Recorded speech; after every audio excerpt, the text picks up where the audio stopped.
Halo semuanya, perkenalkan nama saya. Okay, let's go. Di video ini aku bakal jelasin tentang siklus hidup manajemen pengetahuan atau kalau disingkat Knowledge Management Life Cycle. Kedengarannya agak rumit ya, tapi sebenarnya ini cuma proses gimana sebuah organisasi bisa menyimpan dan menggunakan pengetahuan biar nggak hilang dan bisa terus bermanfaat. Jadi gini, setiap organisasi pasti punya banyak pengetahuan dari pengalaman karyawan, hasil proyek, sampai ide-ide baru. Nah, manajemen pengetahuan ini tujuannya adalah biar semua informasi itu bisa dikumpulkan, diatur, dibagikan, dan dipakai lagi kalau dibutuhkan. Intinya biar nggak ada yang mulai dari nol, terus setiap kali ada pekerjaan baru. Manajemen pengetahuan itu punya siklus hidup, kayak lingkaran yang berulang terus. Ada 5 tahap utama. Yang pertama yaitu penemuan, kedua penciptaan, ketiga pengorganisasian, keempat penyebaran, dan kelima pemanfaatan. Yuk kita bahas satu-satu dengan contoh biar lebih gampang. Di tahap ini, organisasi mulai nyari tahu. Mereka cari tahu apa yang sudah mereka tahu dan apa yang belum. Misalnya, oh ternyata kita belum punya cara yang efektif buat komunikasi antar tim. Nah, dari situ mulai deh nyari solusi dan ide-ide baru. Contohnya, pas evaluasi proyek, tim sadar kalau sering ada miskomunikasi. Dari situ, mereka mulai mencari tahu kenapa bisa begitu dan cari cara untuk memperbaikinya. Ini udah masuk tahap penemuan, mengenali masalah dan mencari informasi yang relevan. Setelah tahu apa yang kurang, kita lanjut ke tahap penciptaan. Di sini ide-ide baru dikembangkan jadi sesuatu yang nyata. Misalnya tim jadi bikin sistem komunikasi internal, pakai aplikasi chat khusus perusahaan. Nah, itu hasil dari penciptaan pengetahuan baru. Biasanya proses lewat brainstorming, diskusi, atau uji coba ide. Semua orang bisa berkontribusi karena pengetahuan itu bukan cuma dari satu orang saja, tapi hasil kerja bareng-bareng. Nah, setelah pengetahuan baru tercipta, kita perlu ngatur semuanya biar nggak berantakan. Di tahap pengorganisasian, semua informasi disimpan dengan rapi, bisa dalam bentuk dokumen, database, atau sistem online. Tujuannya biar gampang dicari lagi nanti. Contohnya, perusahaan bikin folder khusus berisi panduan kerja, laporan, dan hasil riset. Jadi kalau ada karyawan baru, mereka tinggal buka folder tanpa harus nanya ke banyak orang lagi.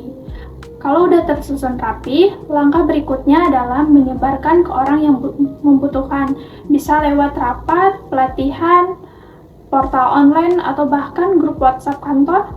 Yang penting, pengetahuan tadi nggak cuma disimpan, tapi juga dibagikan. Misalnya ada pelatihan internal buat ngajarin tim lain cara pakai sistem baru. Atau manajer ngirim email berisi panduan kerja baru ke semua karyawan.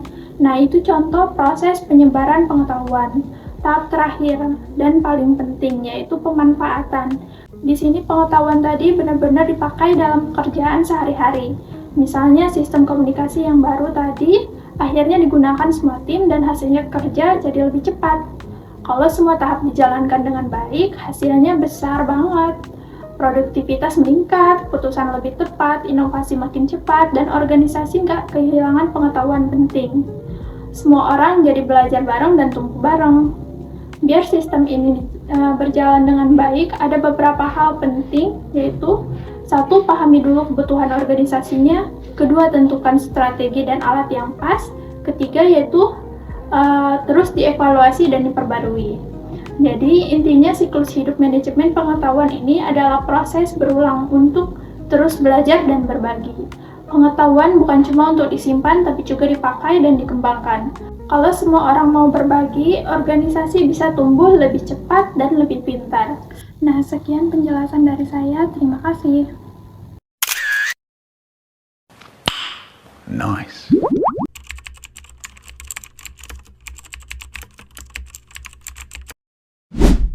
Failures are experience, and experience is your best teacher. So the conclusion is, failures are important. To all of you, my journey might look smooth as silk, but to be honest, I did bump into some failures. You know what? What's important is, they made me continue evaluating myself. So I have plan B to Z. and I still have more to learn for a better myself. So your fear of failure should come last. Because if you fail, the more you fail, the more you know what life has in store for you, and you will understand, you can learn more about what's best for you.